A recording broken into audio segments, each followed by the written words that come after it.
Well, hello. Welcome to the second in a series that we're calling Unknown Knowns, Adventures in the New Economics. As you can probably tell from the title of this, it's a little bit broader than economics. It's what you might call political economy. But France is experiencing two crises at the moment, economic and political. And I'm going to give a short presentation on what seems to be going on there, at least from my point of view. And then we'll turn over to the panel, which includes Swedish writer and commentator Malcom Kyeyune, who's joined us from Uppsala in Sweden, if I pronounce it correctly, and Hugo Martin, who is a researcher here at the Danube Institute, and he is our resident Frenchman to comment on all things French. So here's a external economist looks at the situation in France right now. I think the current instability started with Macron calling shock elections. This was back in June of last year. Now, obviously, the problems probably stem much deeper than that, and we can probably go into that in the panel discussion and in questions afterwards. But this is where things started to unravel a little bit, I think. Macron called the elections effectively because the Rassemblement National did very well in the European elections prior to that. And it created something of a legitimacy crisis, I'd say, in French politics. Macron didn't want to be seen as this kind of lame duck president. At least this is my interpretation of it. And so he decided to call this legislative election. Now, as we can see, RN, represented by the dark blue line there, was already ahead of certainly Macron's party, which was in yellow, and the National Front Populaire, which is the left-wing coalition. It was ahead, so it was seen as a very controversial move. If you read the headlines at the time, they were saying kind of like, "What's Macron doing? He's gone crazy," etc., etc. But Macron's strategy, Macron and it wasn't just Macron, surely it was kind of the French establishment, as it were, had a strategy to deal with this, and they ended up hamstringing Rassemblement National in the elections. Rassemblement National did very well, but they didn't take the French Parliament. This is kind of the story of that. So the first chart here are the number of these are the runoffs. This is the unusual system in French politics, which I'll pretend to understand. But basically, you go through iterations of elections in order to get over the line. And as you can see, from 2002 up until 2022, you had duels, which are just two people running against each other. We see an explosion in 2024 of triangulaires, which is three people running against each other, and you even see these very unusual things, which I think are a first in French politics. I'm going to butcher it. Quadrangulaires, which is four people running against each other.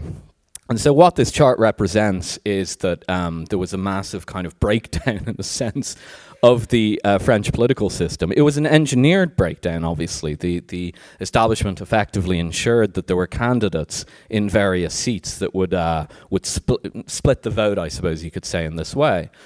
You could call this kind of watering down democracy. There was nothing illegal about it, but it is very, very aggressive electioneering, I would say. These are the triangulaires themselves, who was in them. So 224 were the National Front Populaire, that's the left-wing, far left coalition, Macron's party, and the Republican National. And then the other one involved the Les Républicains as well, the centre-right party. But the point is that the triangulaires that exploded here all had to do with Rassemblement National.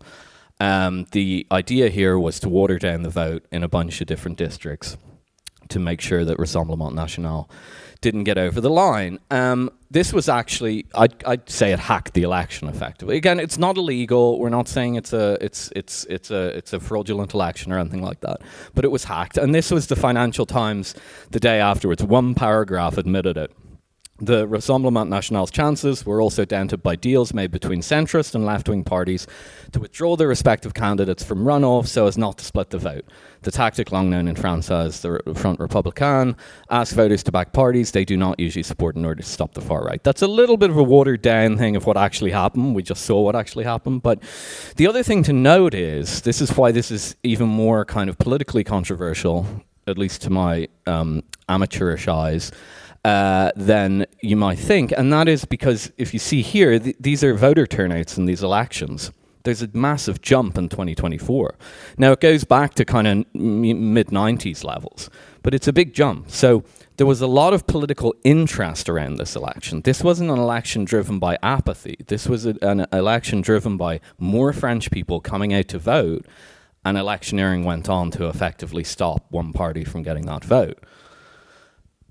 So what was driving this? Well, this is a survey before the election, and what it showed in June 2024 is 59% of French respondents declared that purchasing power will be one of the most important issues in this election. So effectively, it was the inflation. It was the inflation and the cost of living standards and so on that was polling as the most important issue. Immigration was there. 1/3 of respondents also mentioned immigration, but more people, almost twice as many people, were talking about the collapse in French living standards that we've seen in the past few years. We've seen them all over Europe, obviously. This is only the French version. Here are the kind of economic statistics behind that. They were driven by the price increases that were driven partly by the pandemic and then by the Ukraine war. Obviously, these have hit all of Europe. It's not unusual that they've hit France, but they've hit France too. And that gives some sense. These are the household, for a medium-sized household, electricity prices in France. The last year there is 2024, I think. So there's been an enormous increase in household electricity prices. You see there the French inflation numbers. Everything's gone up. Food really stands out, and I could have done a whole 4 slides on what's happened to French food consumption as well as food prices. Obviously, the two are linked, but it does bring kind of bread riots to mind in a sense. So there's been a kind of a feedback mechanism now that economic instability is driving a fracturing in French politics. Not wholly, it was already there, we can discuss that, but it's turbocharged it. It's generated a large voter turnout and a very aggressive move by the establishment to hack the political system to ensure that those votes aren't channeled in the way that they usually would be. And then what happens when this produces basically a kind of a hung parliament, an unworkable government? You see here, this is the spread of French bond yields over German bond yields. And you'll see the spike there. It goes up from about 50 basis points to about 74 basis points. So that's a 50% increase in the yield spread over French debt. That's the bond market selling off French debt. And it sells off before the election. Look what happens afterwards. It comes down a little bit, and then it continues to go back up. So the cost of what the Macronists did in France was elevated borrowing yields that have never gone down. They won't tell you that in the French media, but that's the cost they paid for keeping Rassemblement National out. Now, if Rassemblement National got in, it may have spiked anyway, fine. But that's what happened. This isn't coming from nowhere, this is tied to France's government debt to GDP. It was already high, as you can see, 2017, 2018, 2019, it was around 97% of GDP. During the pandemic, it absolutely went out of control. It rose a full 16% of GDP, it went up. You can see it sagged there a little bit. That's actually only due to the inflation, because inflation will actually bring down your debt to GDP ratio.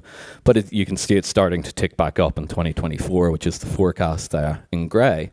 So what's happened is an economic instability is fed into the political system in France, which has then, I won't say collapsed, but has become incredibly shaky. And that is now weighing on French capacity to borrow, solvency of the French government. So a twin economic and constitutional crisis. Constitutional crisis where? Well, this is from, I think, this week or last week, that the new French Prime Minister, François Bayrou, suffers another no-confidence vote because he's trying to pass a budget. And obviously he's trying to pass the budget to try and get spending down to bring the debt to GDP down so that the bond yields go back down, and he can't get it through Parliament because Parliament's a gridlock mess that was basically created to keep the Rassemblement National out.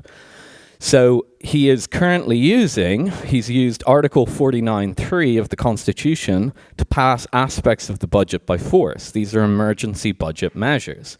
I'm not saying that violates the French Constitution. It doesn't. As you can see, it's an article in the Constitution, but it's emergency legislation in the Constitution.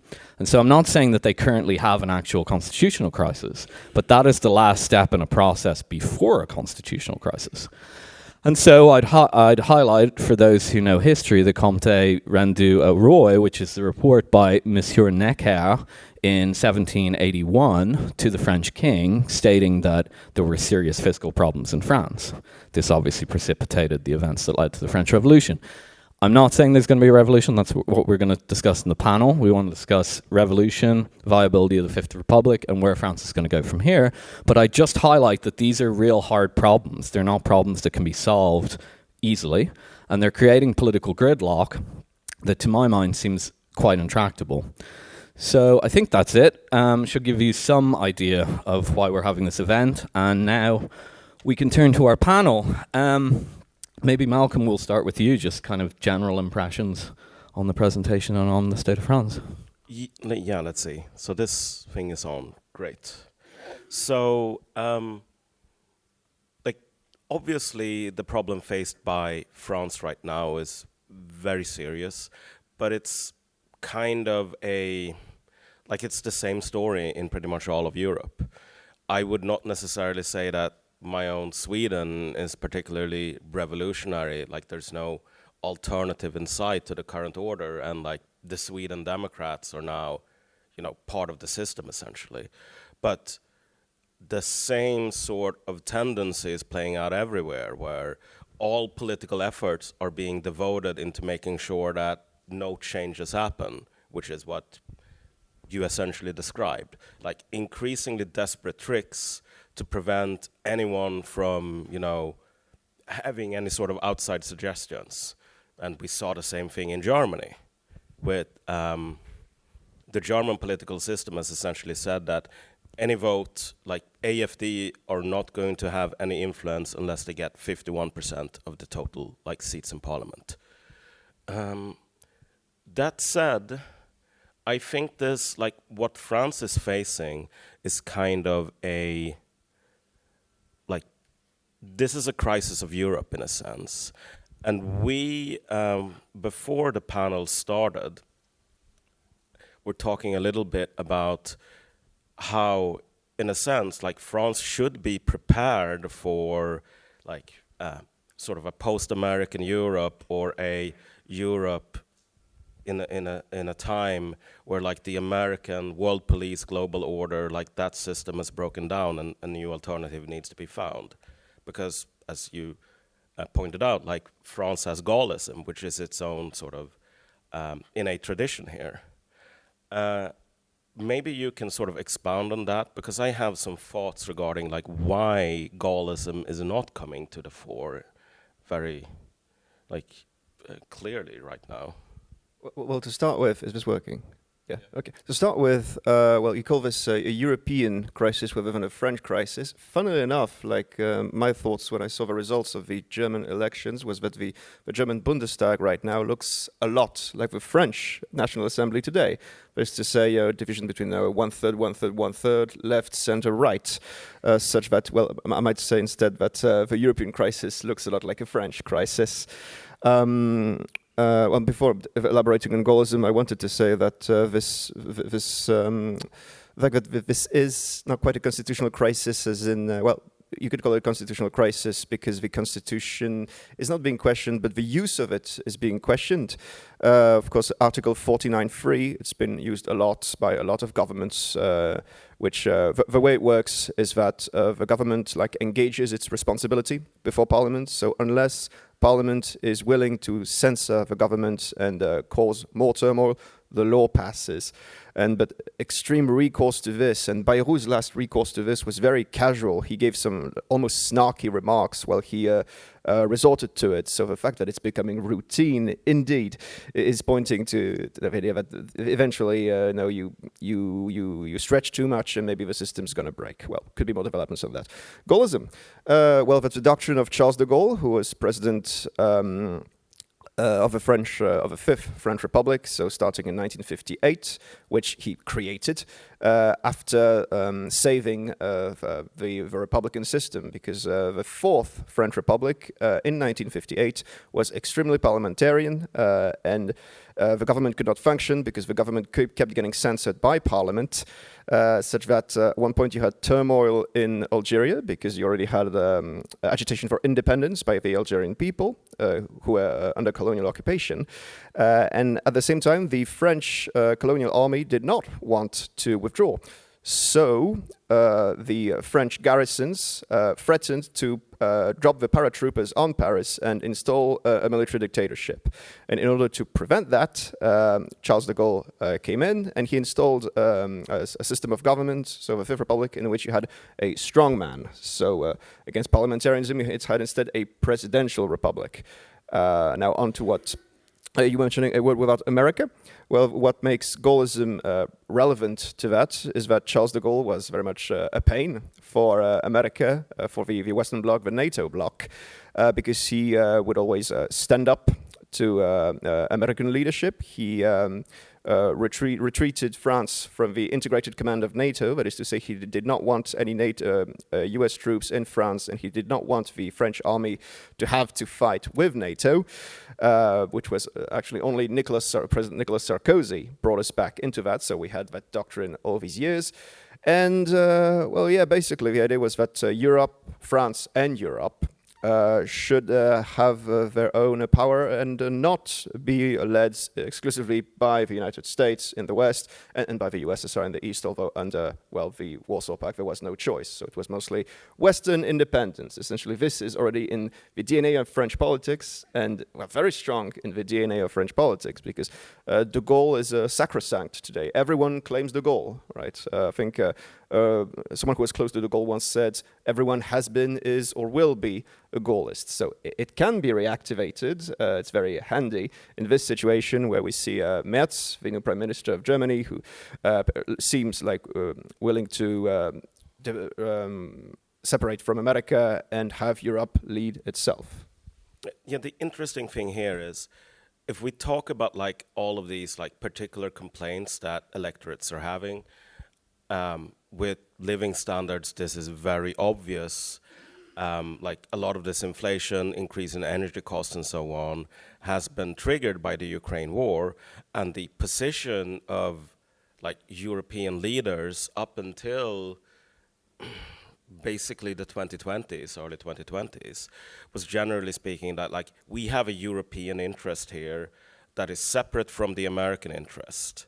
And I mean, this is kind of this was Macron's original position as well. And it was Angela Merkel's position and kind of why she is almost like a leper in the German political system. There was this huge scandal where it was revealed that the current outgoing Bundeskanzler Scholz was calling her over the phone and talking to her for political advice because she was seen as, a Russian asset and stuff like that. But the reason I sort of think Gaullism here and the problems with Europe trying to stake out its own path is sort of relevant is Sweden does not have Gaullism, but it does have this very long tradition of sort of neutrality, which has gone back to basically the First World War. And that was sort of an incredibly sacred tradition inside of Sweden, and it was just abandoned in 2022 without any sort of discussion. Every party sort of switched on a dime to being pro-NATO membership. And so that would be one of those traditions that should be relevant today in a time where like a more independent line is probably necessary. But it seems like every sort of European country, like regardless of their own sort of intellectual traditions, are really struggling with the like basic question of like, where do we go from here? Like, no matter how many decades, like your own sort of contingency plans for independence go back, it seems like something has happened where it's just really hard to actually stake out that more independent line. And even at points where that has like massively ruinous like drawbacks for your own economy or for your own sort of national security situation. I mean, I think the question of independence is really interesting. I mean, I showed it in the chart. The energy price hikes and a good deal of the inflation are certainly caused by the war. So they certainly are caused by that international geopolitical structure. But what's actually very striking about France, Hugo, correct me if I'm wrong, but and the reason that I think France is such an interesting topic, I think you alluded to it, because it might actually just be further down the pipe than other countries. We might be actually beginning to see the dynamics that I've just showed there come to Germany, come to Spain, come to other countries soon, Italy maybe. And I think what stood out to me is that as the political situation has deteriorated at home in France, Macron, who was elected as a technocrat who was going to manage the economy, he was going to sort out the fiscal situation, for example, and he was going to ensure French competitiveness and so on. Because he's failed to do that, he's kind of stitched together this kind of disastrous parliament to keep his head above water so that he can act as an international leader. And so that you see Macron everywhere. You see him meeting with Sam Altman recently, the head of OpenAI. You see him handshaking Zelensky. You see him talking about sending French troops, which is probably a fantasy, frankly. But he's pivoted to this international statesman role while the situation at home rots. And I wonder if this isn't going to be the start of a trend. I suppose maybe, Hugo, you could give us a sense of, obviously, the economic issues. And just to say, of course, maybe we could pivot on foreign policy or something, but the cost of living decline is pretty much there to stay. If energy prices come down, you might get some resolve in that, but the hit to living standards is probably at least semi-permanent. So I'd be really interested to know, what is the feeling on the ground about the economic situation? Like, are French people really struggling? I've looked at some statistics, I have some sense of it, but you probably have a much better on the ground feeling than me, or even how it's manifesting in politics, maybe. Well, it is true that Macron's international adventures can be controversial among many individuals in France. Well, I mean, you said you didn't really want to shift this to foreign policy, but I am tempted to shift this to foreign policy because this is symptomatic of the issues with like Macron's government at large. In terms of how international Macron has been, he has, well, of course, as head of state, he had many international journeys, and very often he's been seen to severely underperform compared to what was expected of a head of state. I think back to 2017 when he offended the president of Burkina Faso with some very unprofessional remarks at an official visit, or around the beginning of the invasion of Ukraine, when he was shifting and trying to impose himself as a peacemaker, or even a little before the crisis, or someone who could talk to Vladimir Putin, but also failed. And well, the third one in that string of failures would be the commemoration in 2023 of Hiroshima and Nagasaki in Japan, when Macron went there and he breached a lot of diplomatic not protocol, but ways to handle diplomacy in Japan. He was a bit too tactile with the Japanese diplomats, whereas you're supposed to, be very reserved. Point is, Macron is understood to have not quite downgraded, but not honored the traditional French diplomatic corps, such that he is perceived to have to not be listening to his diplomatic advisors. In a broader trend, now this is where it becomes relevant to the domestic situation, in a broader trend of, well, in the general narrative I've heard, when the diplomatic incidents started to accumulate, was that he's replaced the entire diplomacy corps with his business school friends. That's not true, right? But that's the perception of it, right? And that's the wider perception that he's trying to render even more managerial an economy, a political direction which already had the reputation of being very managerial, ever more managerial since the 80s, 90s, the neoliberal years. So detached for being abroad as a part of a wider detached mode of government, which was perceived to be too managerial, which allows me to mention the big crises of the Fifth French Republic is a crisis of representation of the political matters. That is to say, ideology, which used to be very strong, was swept under the rug, and the governments and the politicians became ever more technical. Right, it was supposed to clear up politics, but instead it made politics more obscure, because it was not so much the National Assembly elected which decided in the National Assembly, but rather all the decisions were made upstreams by experts, and the French National Assembly is perceived to be more of a recording chamber of very technical acts which have been decided upstairs by specialists. This also ties into the scandal of over-reliance on foreign advice cabinets such as McKinsey, which had a very wide echo in the French press. Yeah, I think that actually touches on something that is at the heart of the crisis of our political systems, where there's been a real transition in terms of who a politician is and what their sort of relationship to the electorate is. So I assume it's exactly like this in France as well. But if you think about Germany or the UK or Sweden, if you were a politician in the 1970s, you were usually something else before you became a politician. So you came from the unions, you came from running some sort of engineering company or whatever, and then you became a politician. And today you really do have this specific class within our societies that are sometimes they work in finance before, Macron did, before they become politicians. But it's a social cost in and of itself. And I do think that kind of explains in some way why, as you said earlier, everyone has been or are or will become a Gaullist. Well, that's not really kicking in at the time where it should be in some ways.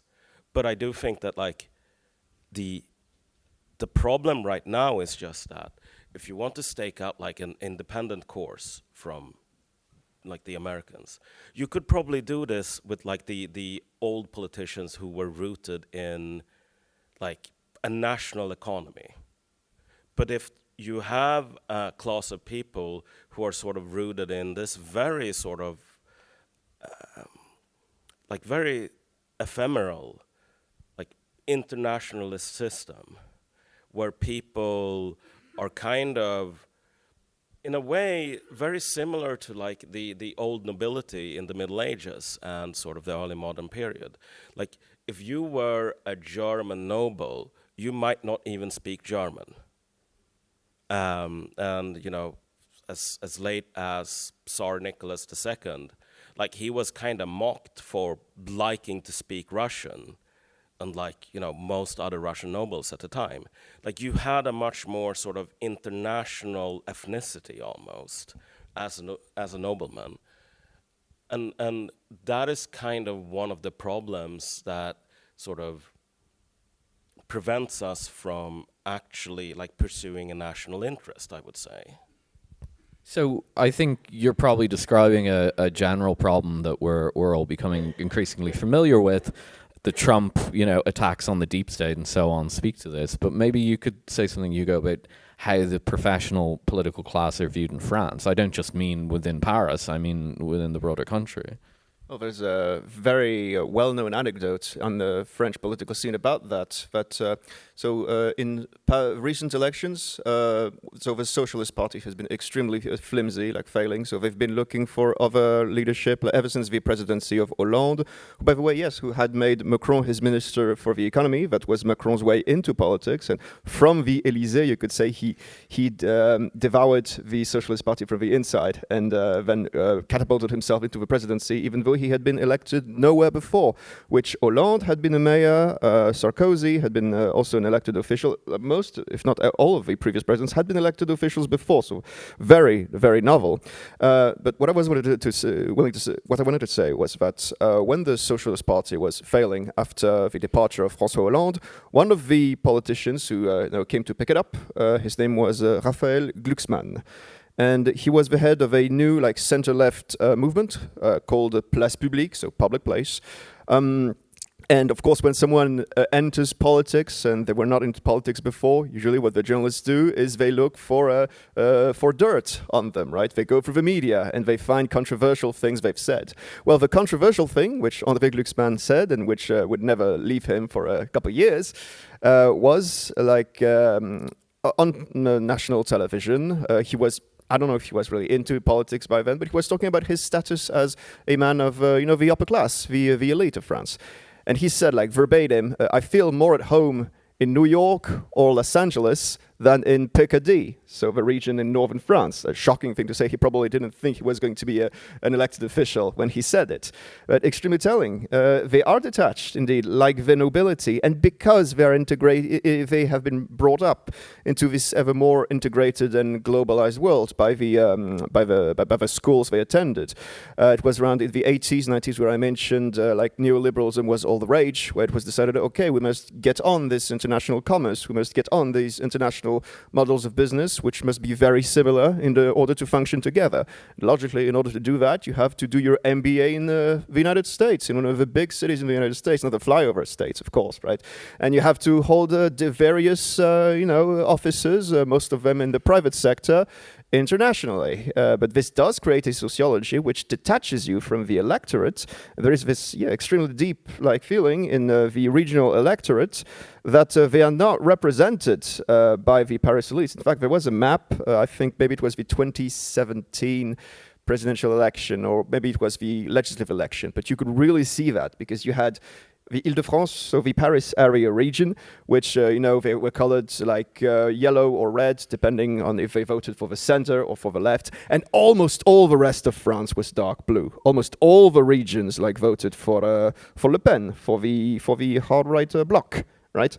So, right, there is definitely this huge divide between the provinces and the capital. And still, France is a very centralized country, and centralization continues. Although, supposedly, as per the 5th Constitution, France is supposed to be decentralized, but it's not the case at all. Yeah, and this is much less like a problem of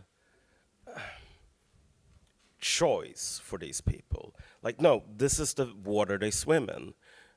I was in DC last year, and you could really tell this is the heart of the empire, because DC, it's actually a very interesting, it's a very small town by American standards normally, but you go through you drive in through from Dulles International Airport, and you see this vast area of mech mansions and granite countertops and all of these wealthy contractors and so on. And this stuff didn't really exist before Bill Clinton even. And once you get into DC proper, it really is you can come from Sweden and you can be someone that's part of the tribe, or you can be from France, or you can be from anywhere else, the Baltics. And it really sort of engenders this sense of not even class loyalty, it's almost, and I use this term advisedly, it's more of an ethnicity almost in a sociological sense. You have, and I think this is kind of represented in statistics, where it's it's very easy for people to marry inside like their own social group, and that social group is not about like your skin color or whatever in a place like DC. It's about like which class do you belong to. I bring all of this up just to say that like our political systems today have kind of this, if we think about like the Great Revolution of France,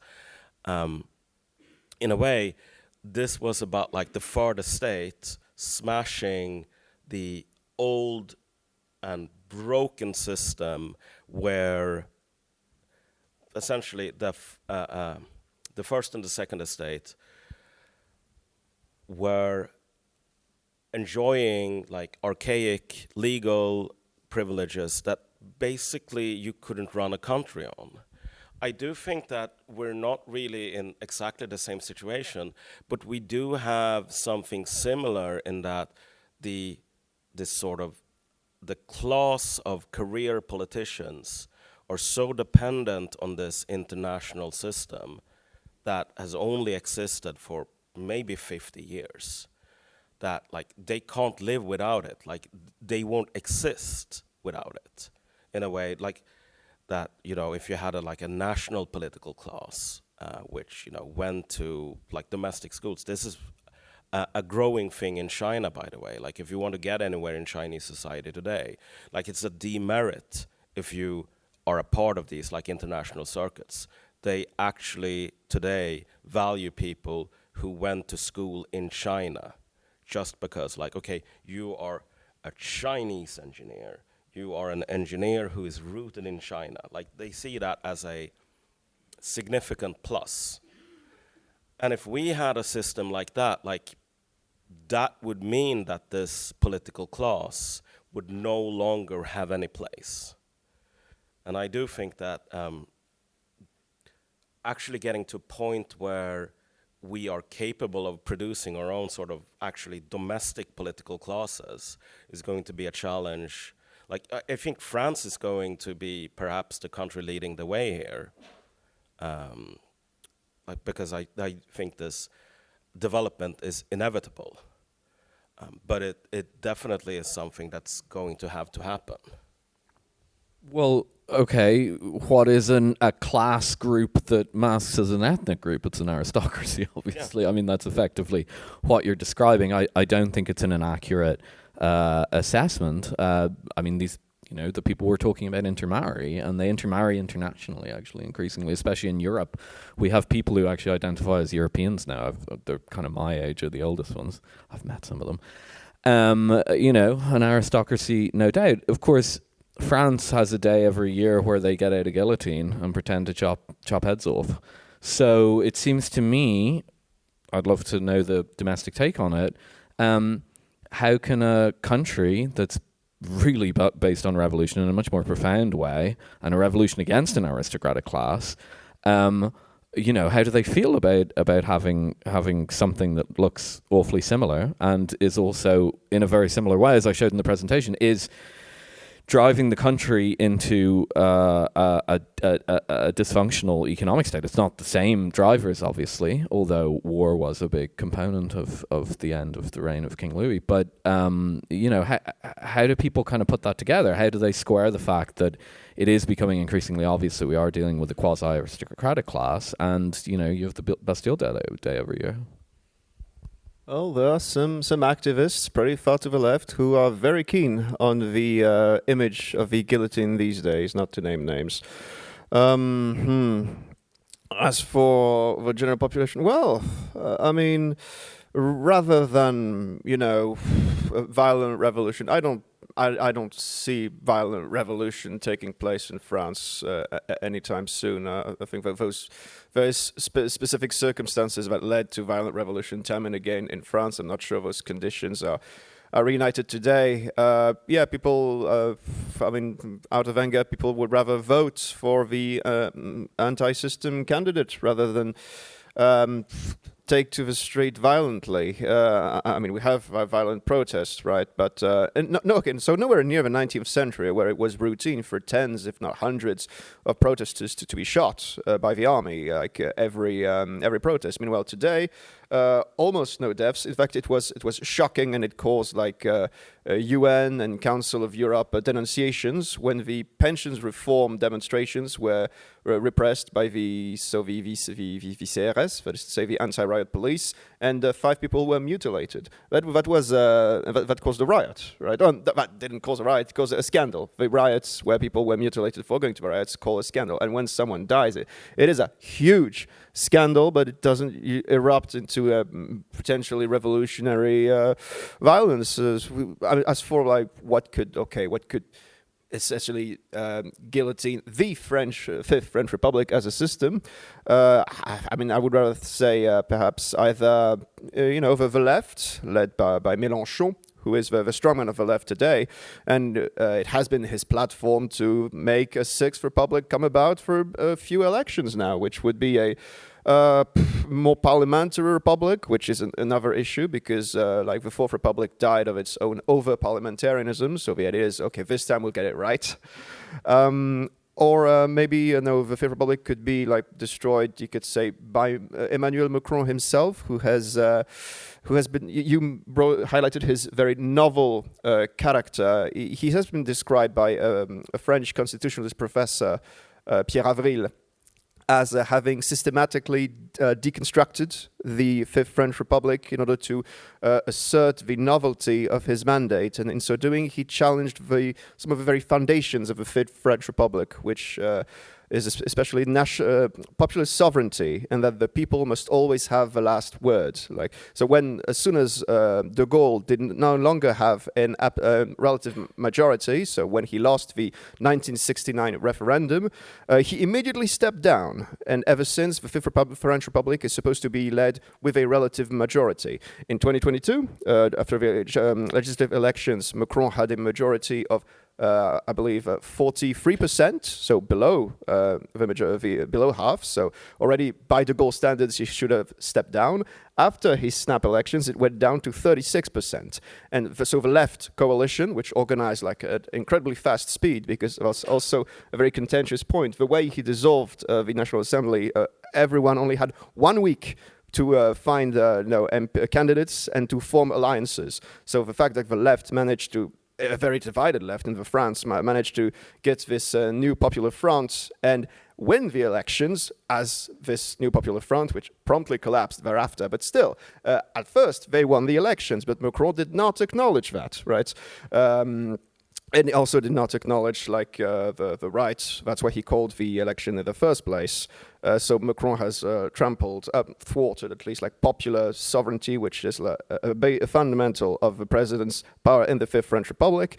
As for Le Pen, I believe rather if she won, for instance, in 2027, she could save the Fifth French Republic because she seems very content to sit pretty and wait for the chaos to unfold around her and then just come in victorious in 2027. As to whether she could deliver on her promises, then that's a whole other story. I mean, that's what I believe are the current immediate threats to the Fifth French Republic. But maybe you have a different opinion on that, Malcom? No, I tend to agree, and I think that Le Pen herself is very interesting because one gets the sense that there's like a fetishistic relationship between the rest of the French political scene and Marine Le Pen. Like in the sense that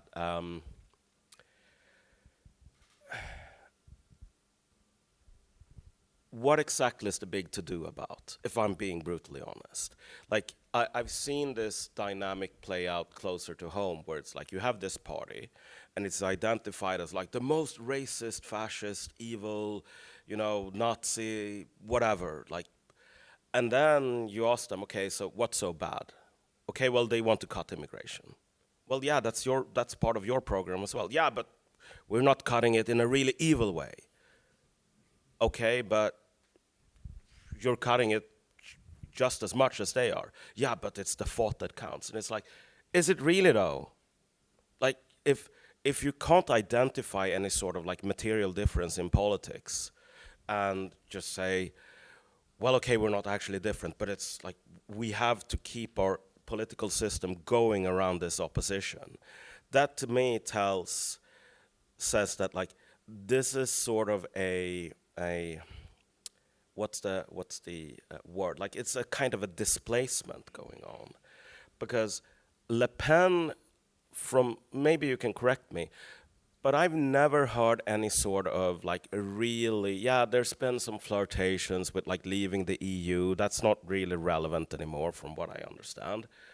But overall, like there's very little in the way of like actual sort of system changing. I think that there's kind of like this implicit threat of, well, if Le Pen comes to power, like the France from the roots, like the France of the provinces, these people are going to be the one calling the shots instead of, like the international nobility. And that is what the fear is all about. It's not about like how many immigrants do we receive every year. And it's very much been the same. Like if you think about the way in which the Sweden Democrats have been like completely accepted within the Swedish political system. It had nothing to do with them like renouncing any positions that they had, like on immigration or whatever. They just had to demonstrate like fealty to NATO, essentially. And after that, it was completely fine. Because if you're demonstrating fealty to NATO, you're demonstrating fealty to the entire sort of like internationalist system. And so nowadays, like if you watch, like go out on Twitter and you have the party leader, Jimmy Åkesson, making a statement. It's almost always a statement about like, we're going to send more money to Ukraine and like stand up for the West. And like 60% of the comments are his own voters saying like, you should resign.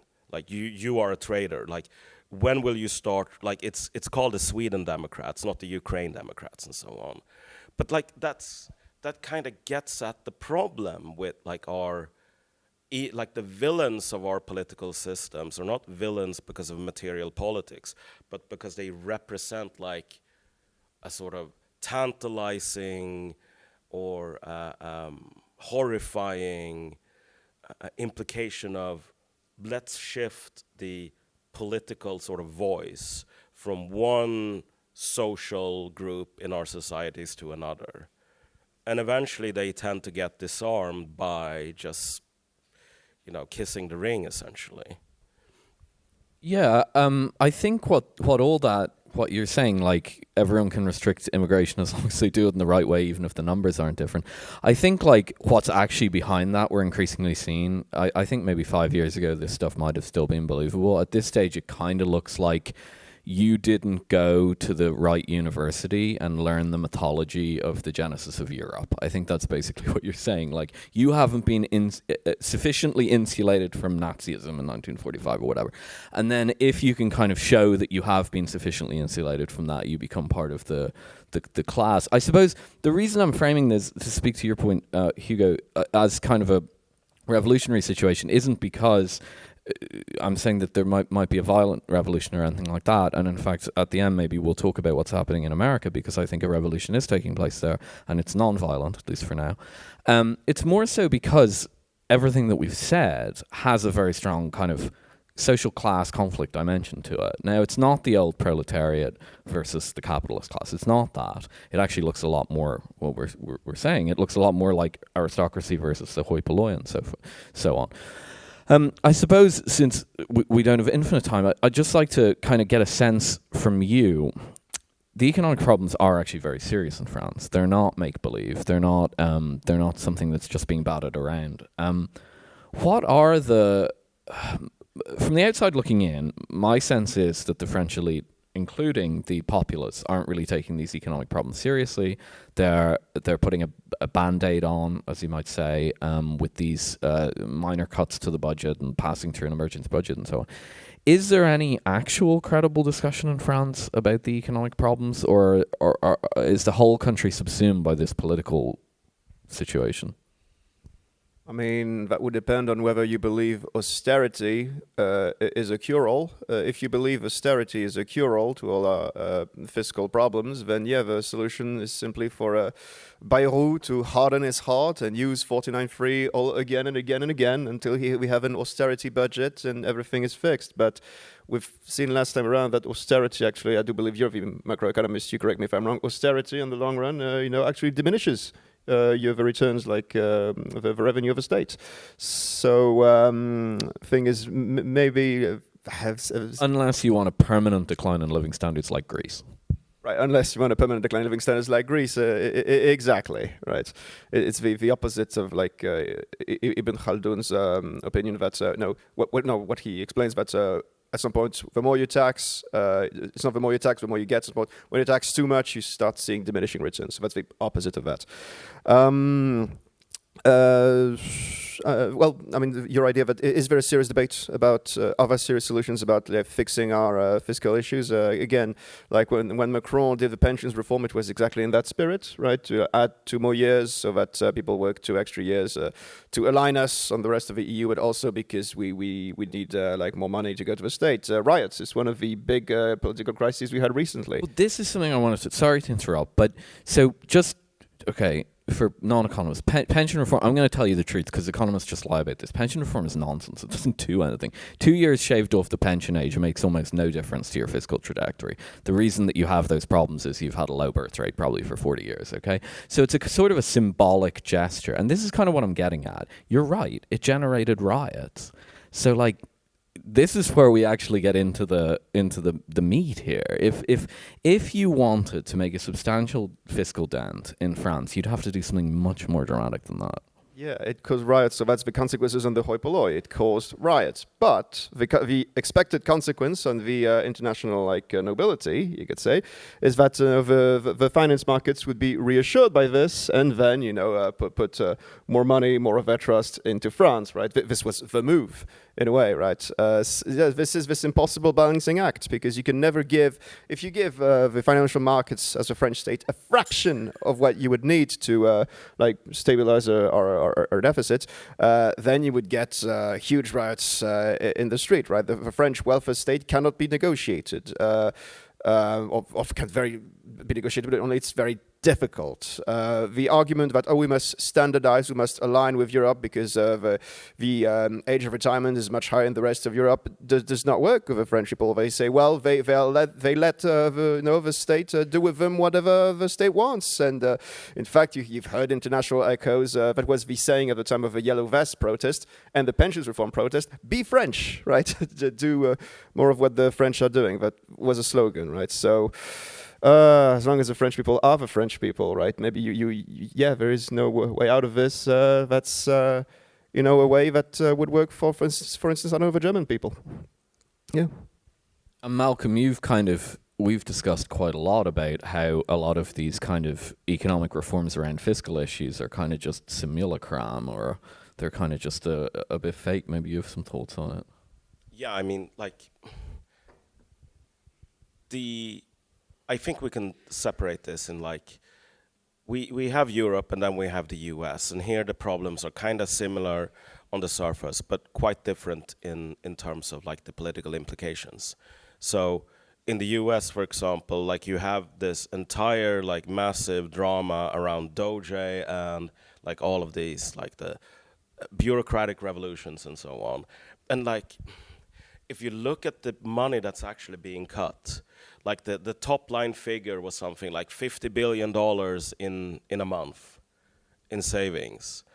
And then you double check the figures and it's oh yeah, the 16 billion contract was all actually a 16 million contract. And the final figure is okay, we saved $10 billion in theory, but a lot of that money was probably already paid out. And then you have the problem where the US is borrowing $100 billion a day, roughly. $10 billion a day. And all of this sort of the big overhang is just the social security stuff. That the mandatory non-discretionary part of the budget is 2/3, and that's interest payments, Social Security, Medicare, Medicaid. And you can't touch that. That's been a sort of touchstone for Donald Trump, saying, oh no, we're never going to touch that, or the military. We're going to balance the budget by making cuts to part that are smaller than the budget deficit. But for the Americans, I mean, you have something much closer to like the conditions that pertain in France before the Great Revolution, like the American sort of system, like the empire itself, the way in which the federal government sort of dominates the states, and where federalism has been reduced to a sort of appendix. Like, you probably can't keep the system going once you hit like some fiscal crisis. While in Europe, superficially, like, we have the same problem. Like, we can't actually keep these social welfare systems going because like the math just doesn't make sense. Like, it's the same in France, it's the same in Germany, it's the same in Sweden. Like, everyone knows from like the municipal level to the regional level to the country level, like the national level. Like, the math doesn't make sense. Like, in 10, 15 years, there's not going to be enough money going in. Like, it's kind of like a pyramid scheme. This is kind of also why, like, immigration is kind of like this white elephant, this lost hope, that like maybe immigrants will turn it around.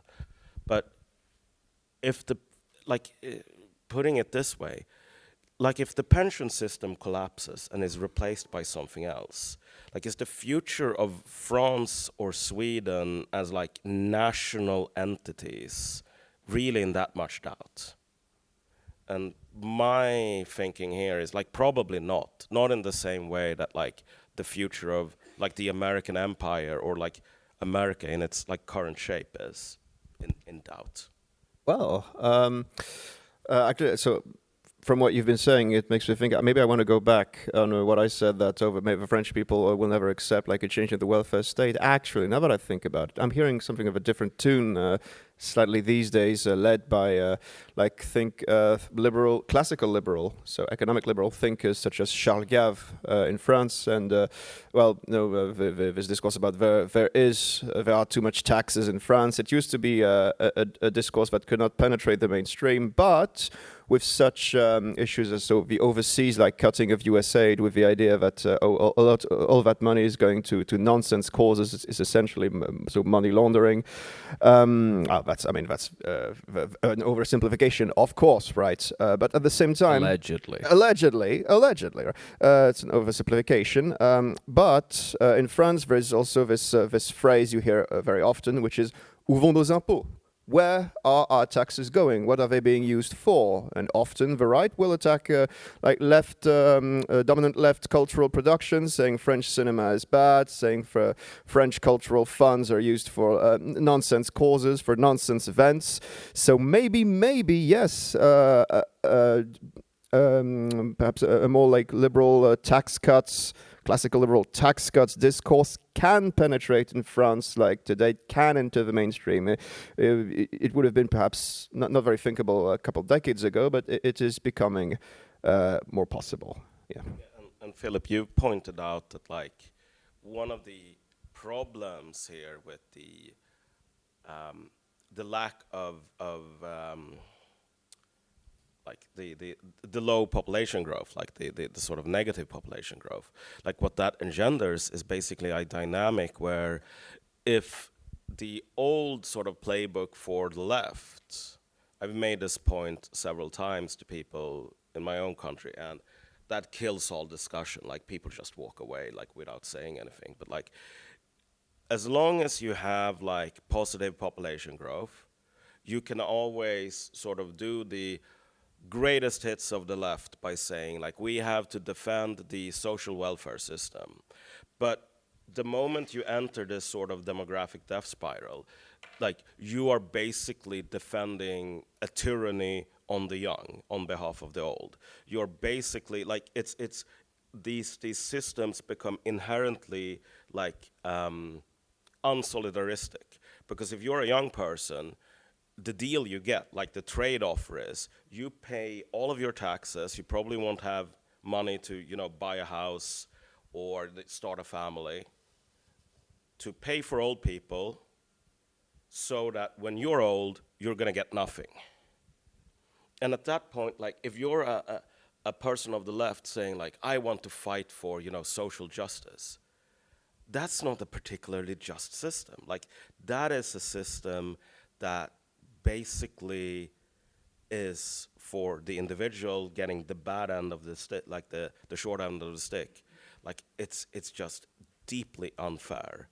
And so I do think we're approaching a period where, like, this sort of dynamic we've always had, where it's like, oh, you want to cut down on social welfare. That means you're the right. That means you are, like, in favor of injustice, inequality. Like, that's not going to work. It's not going to work on people who belong to, like, Generation Z, because these people are never going to get anything positive out of these systems. Like, they've not been constructed in a way where they can offer anything to the young today. I want to save some time for questions, but it's pretty hard to ignore the revolution currently taking place in DC at the moment, which is not of the guillotine variety, but I think it is actually a revolution. I wasn't 100% sure that it would end up being, but it looks that way. I know that former Prime Minister Liz Truss came out, I think last week, and said that she wanted to replicate the kind of Trump revolution, the Doge revolution, whatever you want to call it, in Britain. We won't go into that. I think that could get traction politically anyway. It might be very politically difficult once you get into power. Could you conceive of a situation where the Trump revolution moved further east than Britain and to the shores of France? Well, considering Bardella cancelled his speech recently at DC because he disapproved of a gesture by Steve Bannon, and he was shooed out of the conference after he was actually cursed at by many who were there for the cycle of conferences. Considering the fact that not a single French politician was officially invited to the inauguration of Donald Trump, and that those who did go, staged it in such a way that they made it look like they were invited.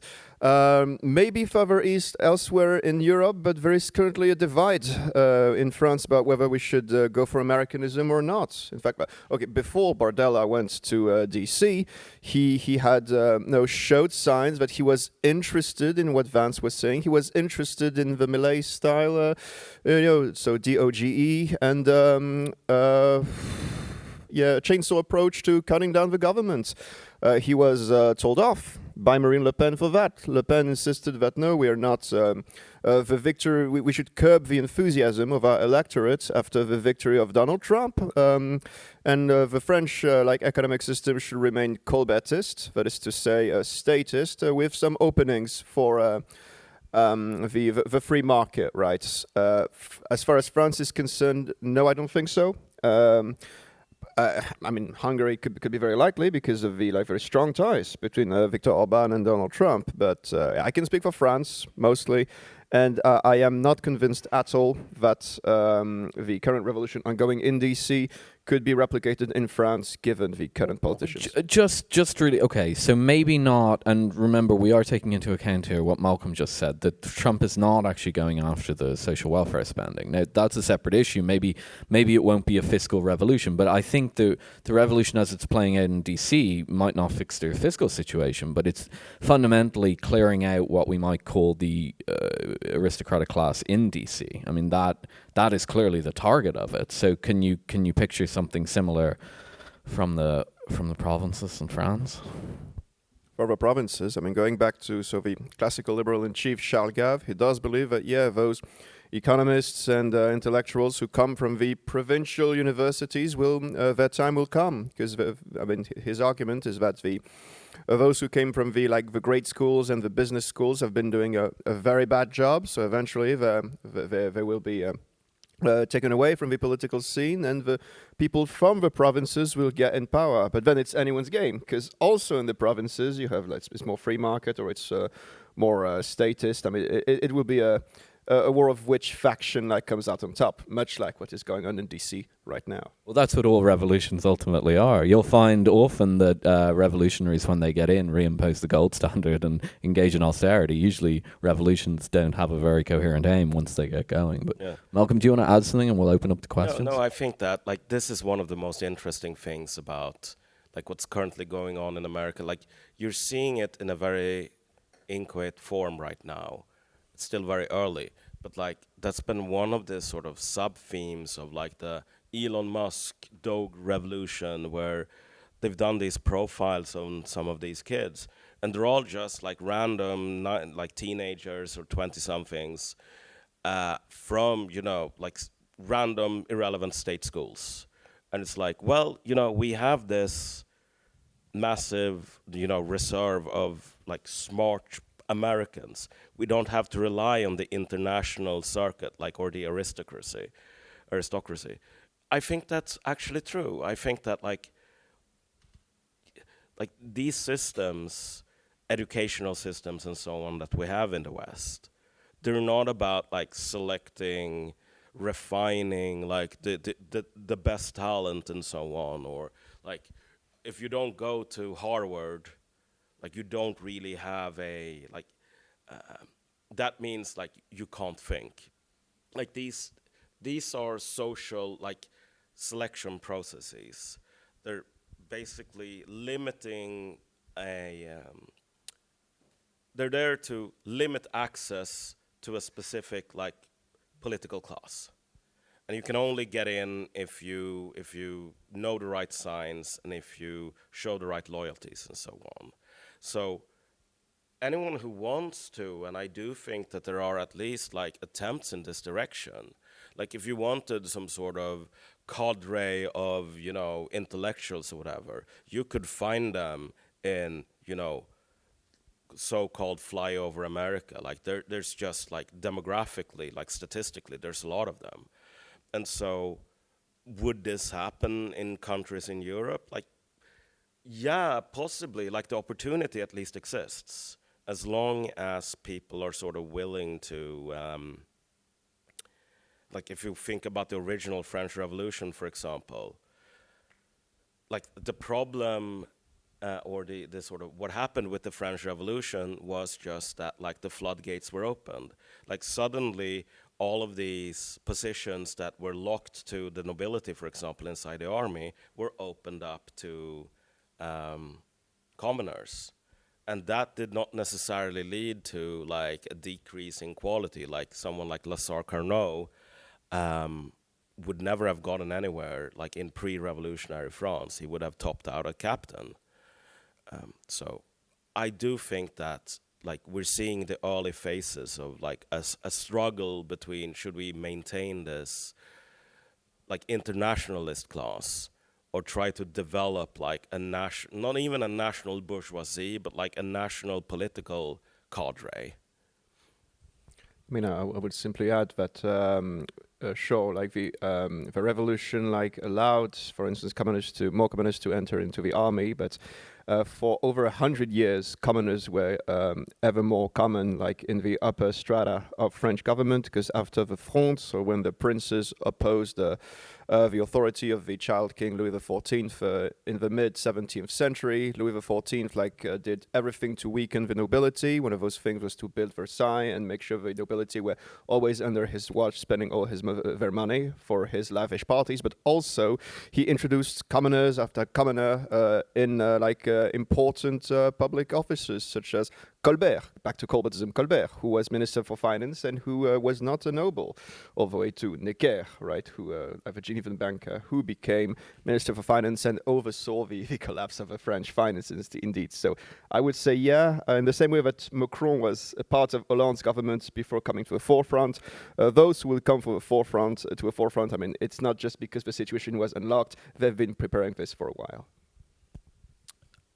Okay, I think we should open up the questions. It's 10 to 7, but I think we can run a little bit over because we started late. So if anyone would like to ask a question. Oh, do we have a microphone?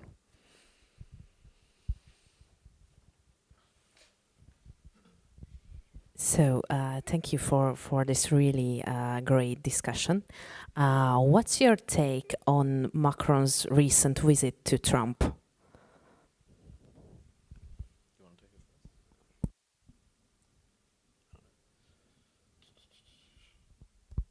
I mean, that's Macron attempting to show the relevance of France on all fronts again. Well, the general consensus, as I've seen recently, is that some have called it very strong words. I don't know why, like something like humiliating, maybe. I don't think. No, this time around, maybe I wouldn't say so. Well, Macron, we've discussed this before the panel, is something of a very mercurial character, and he's trying to be on all fronts. So I'm very glad that he acknowledges like the Trump presidency. I didn't doubt he would acknowledge the Trump presidency. He's not what you would call like the narrow-minded liberal intelligentsia, right? He is very much an opportunist and a pragmatic man. So he acknowledged Trump 1, he acknowledges Trump 2. Hopefully this bodes well for France and trade relations between the US and France. I'd just say I think we probably know at this stage what the litmus test for the Trump administration is with European leaders. It's basically their position on the Ukraine war. The Polish went to DC, I think it was last week, maybe it was earlier this week, and they got 10 minutes. So my guess would be, it's a complete guess, but my guess would be that Macron is playing on the fact that at the very early stages of the war, he was in favor of negotiating a peace. At least that is the rumor. And the people around Trump are pretty informed about this, so they will know, okay, the Poles, we know that they were very gung-ho in the war. The French eventually got on board, sided, but at the beginning they had a different judgment on it, and perhaps that's why he's been received relatively well, it seems, in DC. Whether Macron can completely absolve himself of responsibility for the war is remains to be seen, but that'll be my reading. Complete guess, no behind the scenes knowledge. Do you want to add anything? No. Okay. Okay, I'll just add that Macron definitely was negotiating for peace, like in the early months of the war, and also a bit before the war. He always wanted to be seen talking with Putin. No, not only it was not just rumors. Like Macron's communication made it very clear that he was doing his best to be the one, to be the mediator. Anyone else?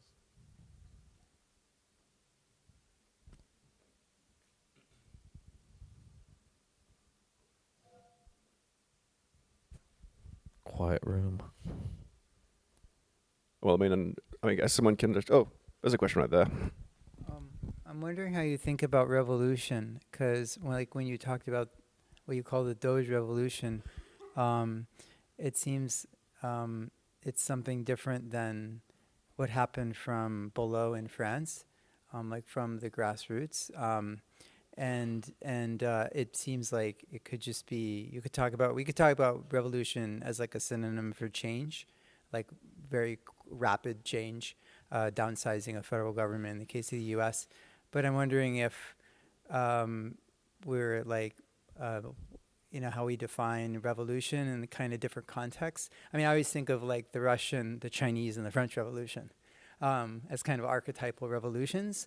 But I'm wondering if we're using the word revolution like more loosely these days, and also like if I think as Hugo mentioned, what I'm always curious about is if people in weird countries, that is Western educated, industrialized, rich democracies, could have like a revolution of the type of the old type we think about, if that's like a possible thing given like the rise standards of living, or if it would transpire in some different way. Well, I'll start on that one because I'm the unfortunate person who gave the title to the talk. To me, a revolution is just a switching out of the elite. I think the revolution from below notion, which is, I mean, it's broadly a Marxian notion, I guess. I mean, the French Revolution was pre-Marxian, obviously, but it was later theorized in those terms. I think I'd call that kind of interpretation into question these days simply for the fact that the US aid scandal has showed that some of these ground-up revolutions are actually manipulated, actually, a lot of the time in other countries.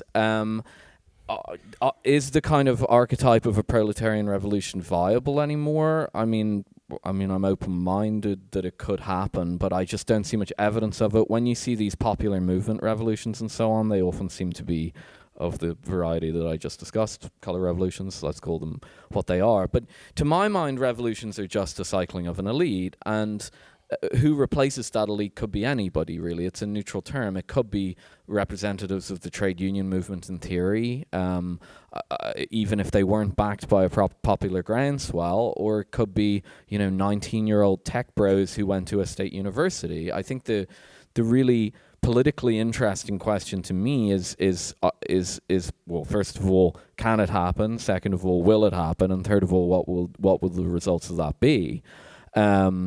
Those are my broad thoughts on it. What I would say is, if we use the Great Revolution in France as an example, I think it's an example that illustrates that revolutions are neither a top-down or a bottom-up thing. Like, to give a really basic sort of play-by-play of the earliest part of the French Revolution. Like, you have fights between the ministry, like the executive of the French monarchy, and the parliaments. So this is elite versus elite fighting. And they're basically fighting over tax reform with the legislature, like the aristocracy in the parliaments, wanting to block all kinds of tax reforms unless they can extract significant concessions from the king. And this sort of fight between the ministers and the parliament continues until the situation more or less, collapses, and you have the calling of the Estates General. And after that point, you're still dealing with like an elite in the Estates General, which very quickly becomes the National Assembly. But what goes on and becomes even more prominent over time is that as these elites are bickering, first at the Day of the Tiles, and then at the storming of the Bastille, and then at the Women's March on Versailles, you have like the mob, like ordinary people, basically like intruding on the political process. And the French Revolution is kind of unique, or like very sort of popularist, in the sense that like for a lot of these political deliberations, there's an innovation where like you invite the crowds to visit like parliamentary procedures, which would seem like incredibly quaint today. Like you're allowed to watch a parliamentary proceeding today. In our societies, nobody does it, like nobody. But again, what you're seeing in the US right now is like a fight inside the elite. And that fight might very well follow the exact sort of play-by-play as what happened in the French Revolution, where this fight kind of gridlocks, and then eventually you get like the intrusion of the mob. Like you have people rioting and people getting very restive. I think that's actually fairly likely to play out if there's a big economic crisis, for example. But if you think back to the George Floyd riots, like there's this very iconic picture of Nancy Pelosi wearing like this particular like kente cloth, I think it's called, which is like this generic like African cultural object. And she's wearing that with a bunch of other Democratic congressmen and like kneeling. And people look at that picture and they go, oh, well, like this is remote controlled by Democrats. No, it's actually the opposite. Like there's a quote from a particular, I can't remember his name, but this is from like the French Revolution of 1848, where essentially like all of the elites have been trying to forestall any kind of revolution, and then it sort of happens anyway. But like the quote is basically like, out there march the people and I have to run and follow them because I'm their leader. Like that's usually the dynamic after a while, that like first you have elites bickering, and then you have like the populace in general behaving in very unpredictable ways, and then all the elites have to scramble to keep up.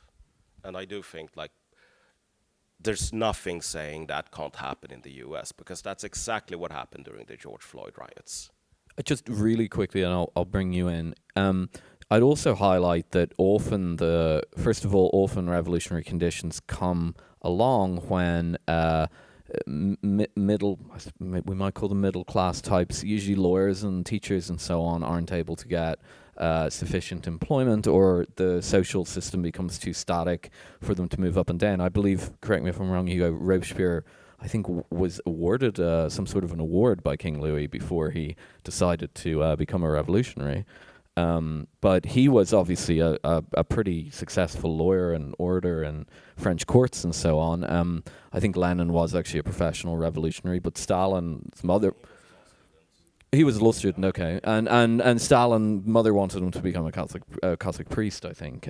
So generally speaking, the people that replace the old elite in these revolutions are actually the people. Okay, it's a different mode today, but like a guy who didn't get into Harvard and went to a state university is actually very similar in terms of social type to Robespierre, a Lenin, or a Stalin in a sense. This is the exact sociological profile of the revolutionary that was elaborated on by the French historian Hippolyte Taine in the 19th century, on a few articles about the Jacobites.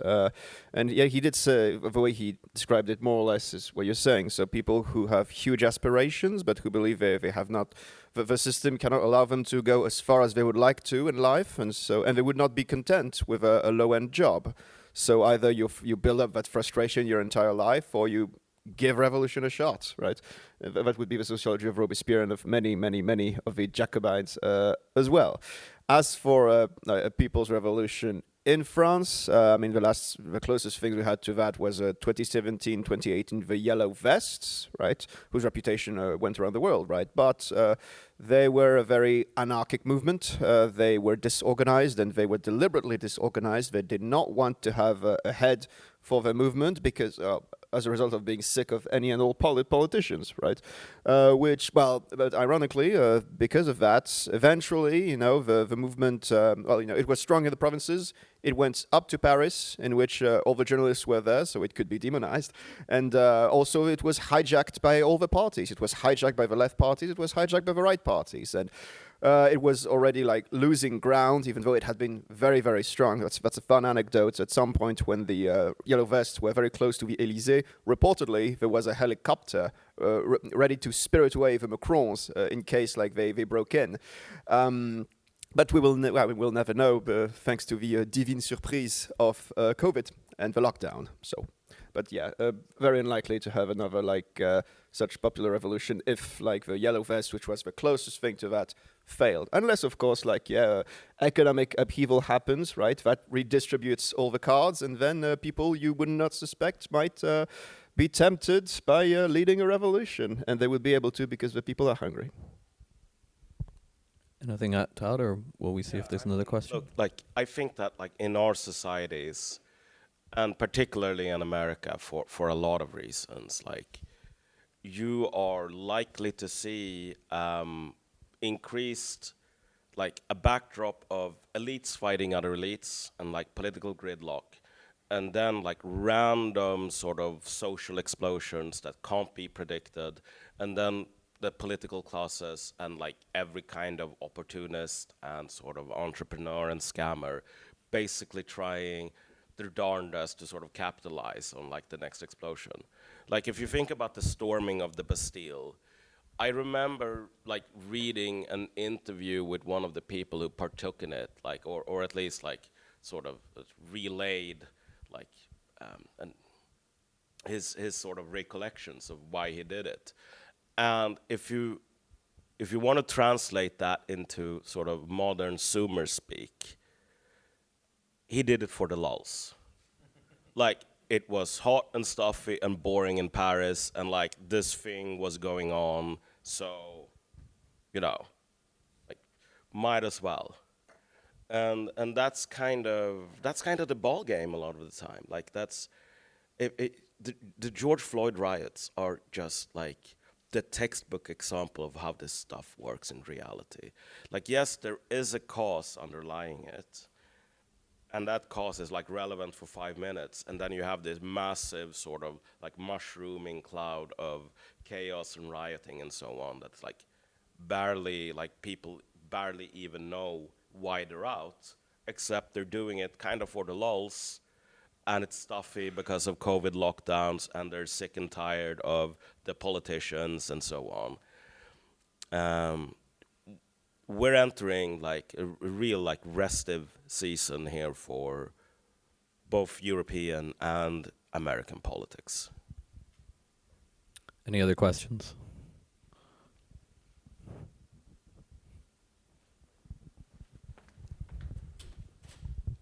Okay, thank you. Okay, so I'm French myself, so I have a bit of an experience with the French state, and maybe you didn't stress enough on the issue of bureaucracy, French bureaucracy, because you have bureaucracy a bit everywhere, but the French one is very specific. They are overcrowded, yeah. Part of them are overpaid, largely overpaid. That is the hauts fonctionnaires. The other part is underpaid and is very frustrated and is not willing to work. Yeah? They do not see themselves as civil servants serving the people, yeah? From which they are paid for. Yeah? And they consider themselves as little Louis XIV on the lowest level. That means, for instance, if you have the minimal criticism in an office in France, yeah, be it right or wrong, yeah, you're automatically you have lost your case. Yeah, this bureaucracy is malicious. Yeah? It is against the people, and I don't see. There are 4 million of them, 4 million, yeah? And I do not see if there is no change in the culture in this area. Yeah? This is one area of the whole picture. Yeah? I don't see there can be any change because these people can block any kind of process. Yeah? Be it by slowing down the process, being by giving wrong, for instance, in the area of in the legal area, judge can make the most absurd judgments. Yeah, boom, and you have another. You can appeal. That's another 3 years for the minimal case. For the minimal case. So. Sarkozy, he was taken to court. Yeah, he had the judgment after 10 years. Yeah, after 10 years, it means that France is not a state of law because they do not give the means, yeah, the financial, the physical means to the system, the legal system, to work properly. Yeah, it's very easy. Yeah, and so people have no access to the law. A lawyer is 200 to 300 euro per hour. So. What you do if your salary is 2,000, 3,000, 4,000 euro, you are not going to visit very often the lawyer. Huh? So, so it is absolutely an agonizing state because the bureaucracy is not working. Yeah? And the bureaucracy is covered by the political area. The top bureaucrats are the political friends, yeah, of certain of these parties in power, and they will never fight against each other. Yeah? And so the state is totally blocked. Yeah? And what can be done? Yeah? I don't think Marine Le Pen could touch the. It's a very stable system. Yeah? Because it's a kind of clientelism, yeah, Simonism. Yeah. The current Minister of Cultural Affairs, yeah, is a kind of, maybe I'm exaggerating, but it's a kind of prostitute. She doesn't even know, yeah, unfortunately, you read it in Wikipedia, she doesn't know the name of the father of her children. It's fantastic, yeah, comes from Marseille, yeah. So this shows that there is a dark state, and within this dark state, these people are shifting the positions, yeah? And of course they are not productive. This Minister of Cultural Affairs is a lawyer. I don't know which quality she has as a lawyer, but she's certainly not. She's doing nothing in terms of culture. Yeah? And France was one of the major countries of culture in Europe. Foreigners came to France, foreign intellectuals, artists, and so on. They came to France because this was, especially even in the 19th century, was one of the great cultural nations in Europe. Today, it is nothing. Yeah? Nothing is left. Yeah? So, what kind of question can you ask to a patient who is in his last phase of cancer disease? What kind of... Well, I suppose, I mean, do you think that sentiment is pretty widespread in France? That having a very dysfunctional bureaucracy is a very kind of unstable situation. Oh, tous pourris, they're all rotten. That's the political opinion. That is true. You have two scourges in France. So the petit chef, right? The small public servants who will tyrannize others. And also, I remember there was an interview in which a young François Hollande, who he was very chatty because he was young, fresh out of his grande école, out of his great school, was boasting the fact that, if I work 6 hours a week, I make 5,000 euros. If I work 10 hours, I make 8. Right. So those two plights which you refer to have been attested, and they are a shared sentiment among the French. Will Marine Le Pen change much? I agree that it is likely she might not change much. In fact, she has been espousing the system. She's been adapting to the system, making the National Rally a more and more Republican, right, to be admitted into the arc républicain, beyond the cordon sanitaire. So, but if anything, if she wins and she doesn't change anything, then things will move forward, because we will know that we need something other than, dare I say, beyond Le Pen, so in order for France to not be beyond repair. Okay, well, it's 7:10, so we've given the extra 10 minutes. I'd like to thank our speakers, especially Malcolm for flying in Sweden. Very generous.